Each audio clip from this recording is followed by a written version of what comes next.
I'm very excited to meet Adriene Mishler, better known as Yoga with Adriene, which is an interesting name, but nevertheless, we aspire after Adriene in so much as she has created an online community sharing hundreds of free videos with over 12 million, is it 12 million YouTube subscribers worldwide? Thank you very much. And if you've got a question for Adriene, let me know in the chat. And guys over there in the gallery, highlight the questions and just bring them to me in an unfussy way and present them to me.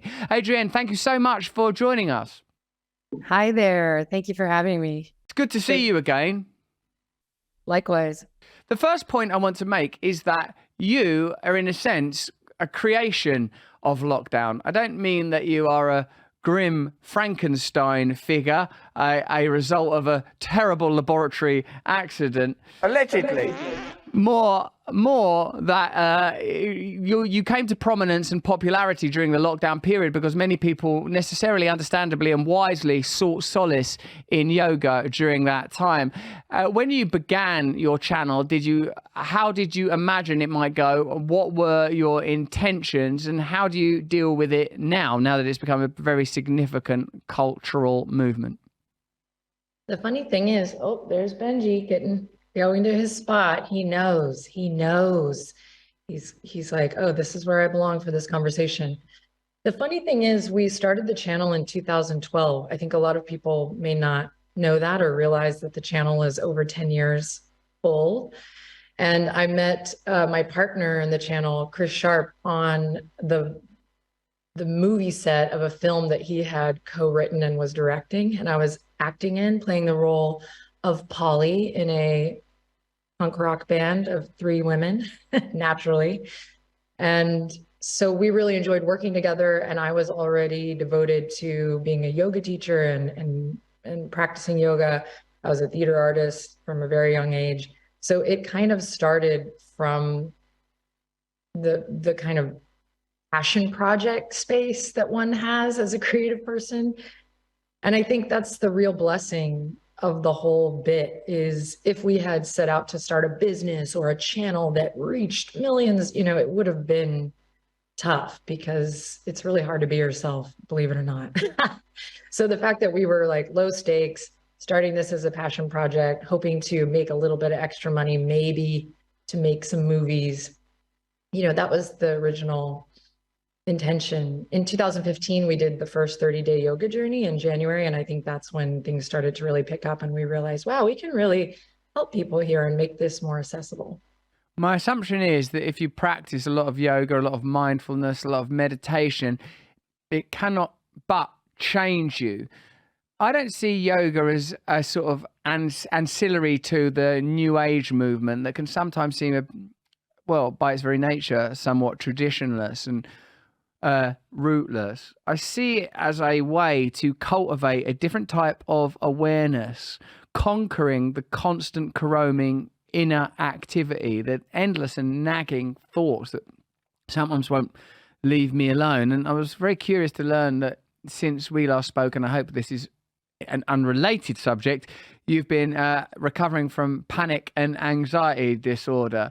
How can you have suffered from that when you are a yogi? Doesn't it sort of somehow protect you from that? Because I know a lot of people watching this right now will be suffering from anxiety. Let me know in the chat. I'm looking at you guys, Sensitive Hearts 25. I'm looking at you all. Let me know if you've suffered from anxiety disorders and panic, and if yoga is one of the things that you guys are going to. So were you surprised and concerned, and has it shaken your faith in the ability of yoga and comparable techniques to help you deal with those kind of things?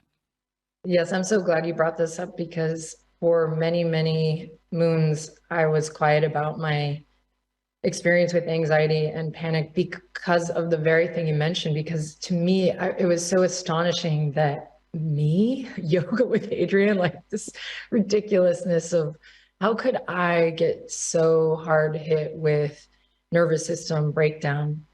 And all I can say is that I'm finally in a place where my nervous system can actually say, this is a serious subject for us to tend to our nervous system and to consider all the parts that contribute to nervous system balance. That's hormones, that's like, talking about the news, like the type of information we intake. But I think with the pandemic years of 2020 and 2021, coupled with admittedly a personal share, doing a hormone therapy to freeze my eggs, at my age, the combination of those things just tipped the boat for me. And we all have these moments where the boat tips, and that's when we need to remember that the yoga practice is all about showing up with what is. I think we all wanted to show up and be helpers so much so in 2020, 2021, that I just kind of lost track of my own practice. And my body reminded me, we have to come back if we want to be of service. What are people saying about their anxiety? Young Toast says, Adriene, you truly got me to love yoga. I was never into it because I found it boring, but now I basically need it at least a couple of times a week on my rest day. It makes me get back into my body, which I have a hard time ever doing, especially as an autistic and ADHD adult. I liked it that you said that you took your panic attacks and anxiety as a kind of route back to embodiment. Can you explain that a bit more, please? Well, you mentioned the word faith. Like, did it kind of allow me to lose faith or garner more faith in yoga? And it honestly, it scared the shit out of me, because again, I was like, how could this happen? How could I let this get so far away? And part of it is like, I did do some hormone therapy, but the world is a crazy place. We're inundated with so much.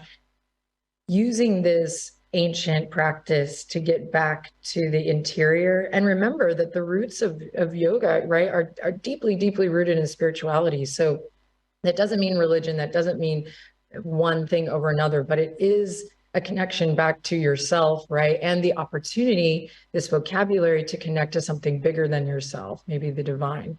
And so I feel like, if anything, it was, I can't believe I'm saying this, but this is how I feel. I believe this. It was a reminder from the divine of like what this practice is and what I can do to help communicate and share the depth of that, like what I can do to communicate that to more people moving forward, especially after the pandemic, where so many of us came to it for mental health and physical well-being. It's fascinating that you talk about access to the divine. If you're watching us now on Rumble, join us on Locals. Press the red button. That gives you the opportunity to join these chats live. And also, exclusively, after we finish streaming on Rumble, we'll be on Locals. And me and Yoga, not me and Yoga, me and Adriene, aka Yoga with Adriene, are going to do some yoga. And you're going to talk me through some asanas, some positions, so you can join us for that, but that's only on Locals. So press the red button and join us there. I mean, why are you embarrassed about talking about divinity, Adriene? Because isn't that the whole point of yoga, really, to get past the limitations of the individual mind and access the latent, even unconscious forces that make up the sort of whole of our psyche, and give us, when you come to a point where you're suffering from panic and anxiety, you need a different resource. You need to access something else. You need to visit the edgelands. You need to get beyond the ordinary parameters of your consciousness. Why do you feel embarrassed about talking about divinity like that? That's a good question. I suppose I'm not embarrassed to talk about divinity. In fact, I feel what I'm really relaying, like, and I can hear myself now, and this is great for me as well, is that I'm being reminded of the divinity that's in this practice in a major way. I think maybe not so much the embarrassment, but just the awareness and attempt at humility of, not wanting to just blatantly be like, and this experience reminded me, I am the chosen one to communicate divinity through yoga to the people in this day and age. I didn't want to make that sort of statement, but I love that you asked me that, because I think now is the time to stop being afraid of talking about the spirituality in the way I feel compelled to. For so many years, I wanted to make this practice, and I still continue to want to make this practice accessible, but I wanted it to be so inclusive, so easy to drop in for so many different types of people over the world, that I was very careful about the way I included the spirituality. And I think since 2020, 2021, I kind of, yeah, I'm like, no, this practice is deeply rooted in spirituality. It makes sense to come back to that and remind people of that. People need spirituality now because the material world and its institutions are beginning to fail people. I don't mean that nature is failing people, but it's become plain in the last few years that we're in some seismic shift. It's the end of a particular era, the birth of something new. I'm glad to hear you admit that you don't see yourself as the Lady Christ of online yoga, but there are a lot of comments here that seem to countenance a claim that you aren't willing to make, or rather support that claim. Listen to some of this. Firstly, Claude says, Adriene, have you got any advice for aspiring yoga teachers? We'll answer that over on Locals. Press the red button. You can join us there if you want to hear the answer to that question. But look at this. Look at all this praise. Bordering on hysteria, Adriene. SueBiz22. I've been with Adriene on YouTube long before lockdown. I fell in love with her immediately because of her purity and her incredible authenticity. Marcy Sova Mama 1 says, she saved my life. Thank you, Russell, for acknowledging this amazing young woman. Tajimo, looking forward to this. I found out about Adriene from your last interview. I've been doing yoga with her since. I love Adriene's yoga channel. That's it. And then Zashesh says, nice, let's do some yoga together. I've suffered from major depressive disorder, says CCS Ranch, and Adriene has helped me with that. Thanks all of you for those positive comments.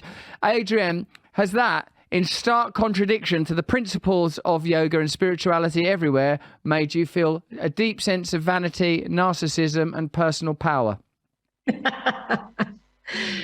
No, not at all. In fact, it again, just, it is a true gift to get feedback at all, right? And I think that it feels good. It's positive feedback. And it mostly, this sounds so like cliche and like lip service, but it restores my faith in so many ways to just hear people have that connection, because you have to remember if not almost all of what I do, I give away for free. So people can pause it, they can stop it. They don't have to do it. They don't have to take my crappy humor. I mean, Benji's cute, so I'd log in for that any day. But there's so many opportunities to do something for yourself in this setting, and the fact that anyone would choose to do it with me, and they would finish and then they would come back when there's no money, I'm not there like challenging people.